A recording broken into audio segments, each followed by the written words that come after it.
और इस वक्त चूरू के राजगढ़ से बड़ी खबर आ रही है, जहां पर ठाड़ी मोची में गैंगवार हुआ है। दो गुटों में ताबड़तोड़ फायरिंग हुई है और इस फायरिंग में 4 लोगों की मौत हो गई है। दोनों पक्षों के 6 लोग घायल हुए हैं। दो गैंग में चल रही थी पुरानी रंजिश। मौके पर पुलिस पहुंची है। पुलिस के आला अधिकारी संपत नेहरा गैंग की जैतपुरा गैंग से चल रही थी रंजिश। बाइक सवार बदमाशों ने ताबड़तोड़ फायरिंग की। हमीरवास पुलिस मौके पर पहुंच गई है। बड़ी खबर इस वक्त की आपको बता दें, गैंगवार में 4 लोगों की मौत हो गई है। ताबड़तोड़ दोनों तरफ से फायरिंग हुई। और ज्यादा जानकारी के साथ मनोज हमारे साथ जुड़ चुके हैं। मनोज, बहुत ही गंभीर मामला है, 4 लोगों की ताबड़तोड़ फायरिंग हो जा रही, गैंगवार होता है, क्या है पूरी जानकारी?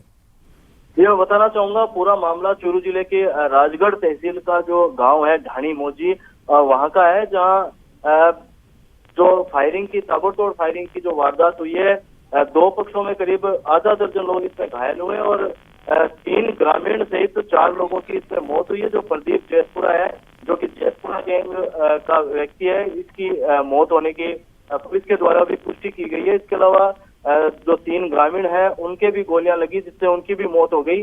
और ये बताया जा रहा है कि जो संपत नेहरा गैंग है, उसकी जैतपुरा गैंग से रंजिश चल रही थी और 17 जनवरी जो 2018 है, इसके अंदर और संपत नेहरा गैंग के द्वारा ही जो हिस्ट्री शीटर अजय जैतपुरा है, उस पे सादलपुर कोर्ट के अंदर फायरिंग की गई थी। इस फायरिंग के अंदर अजय जैतपुरा जो जैतपुरा गैंग का व्यक्ति था, इसकी मौत हुई थी। और यही जो सिलसिला है वो गैंगवार के रूप में लगातार चल रहा था और आज इसकी जो परिणति है वो ढाणी मोजी में इस ताबड़तोड़ फायरिंग के बाद देखी जा सकती है, जहां 4 लोगों की मौत हुई है। हमीरवास पुलिस है तो मनोज ये बताइए कि जो 4 मौतें हुई, क्या दोनों तरफ के लोग उसमें मारे गए हैं?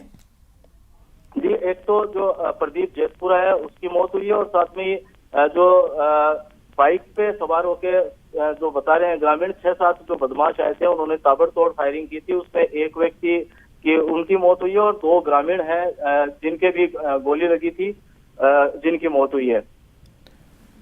जी मनोज, क्या किस बात को लेकर यहाँ पर जो है ये फायरिंग वगैरह हुई, या पुराना मामला ही था?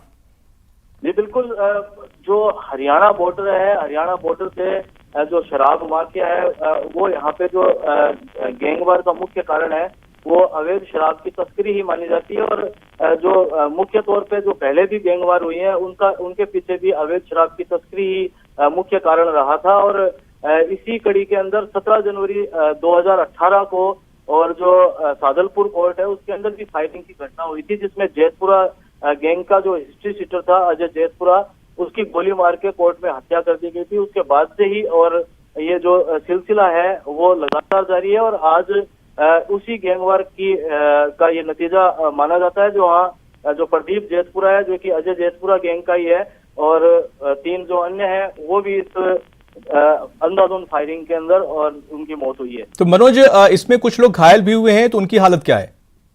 जी बिल्कुल, जो घायल हुए थे तकरीबन आधा दर्जन लोग घायल हुए हैं, जिनको राजगढ़ अस्पताल है वो ले जाया गया है। हालांकि ग्रामीणों का ये कहना है कि जो पुलिस है, हमीरवास पुलिस, सूचना के काफी देर बाद है वो गांव पहुंची थी।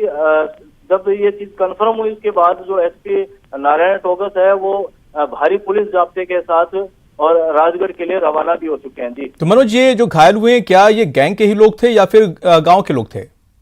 ऐसा बताया जा रहा है कि जिस समय बाइक सवार आए थे और फायरिंग की थी, उस वक्त जो प्रदीप जैतपुरा और उसके साथी हैं वो वहीं गांव के अंदर और ताश खेल रहे थे और एक झुंड के रूप में वहां और भी लोग भी मौजूद थे। जब ताबड़तोड़ फायरिंग की गई तो न केवल प्रदीप जैतपुरा बल्कि आसपास खड़े लोग भी इस फायरिंग की चपेट में है, जिससे वो घायल हुए हैं।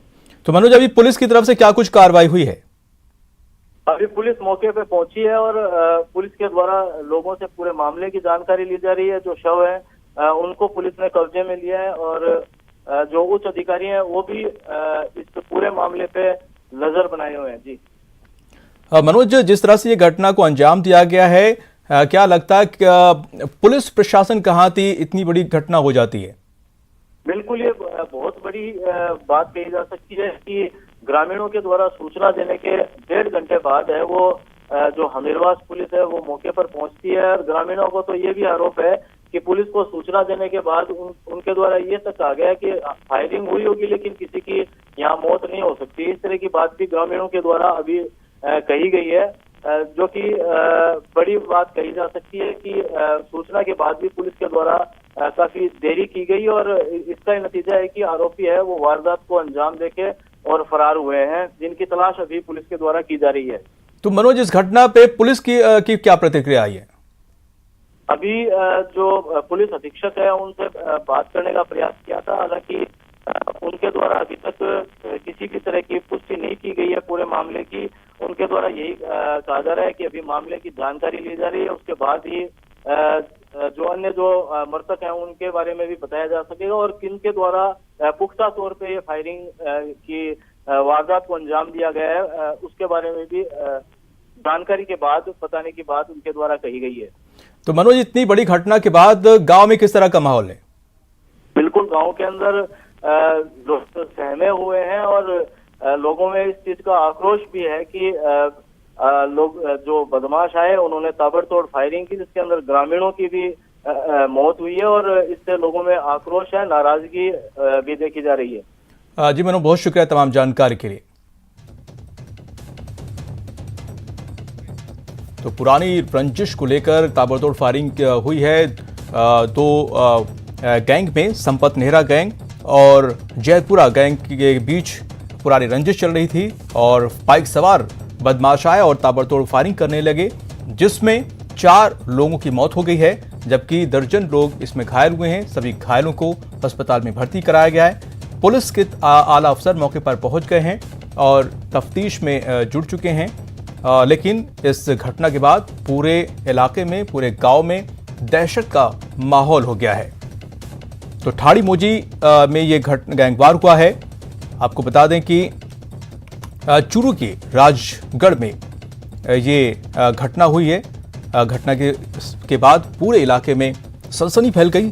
बाइक सवार अचानक आए और ताबड़तोड़ फायरिंग करने लगे और वहां पर जो दूसरा गैंग था उस पर फायरिंग की और इस बीच दोनों तरफ से फायरिंग ताबड़तोड़ हुई, जिसमें दोनों तरफ के लोग को मिलाकर 4 लोगों की मौत हुई है जबकि दर्जनों लोग इसमें घायल हुए हैं।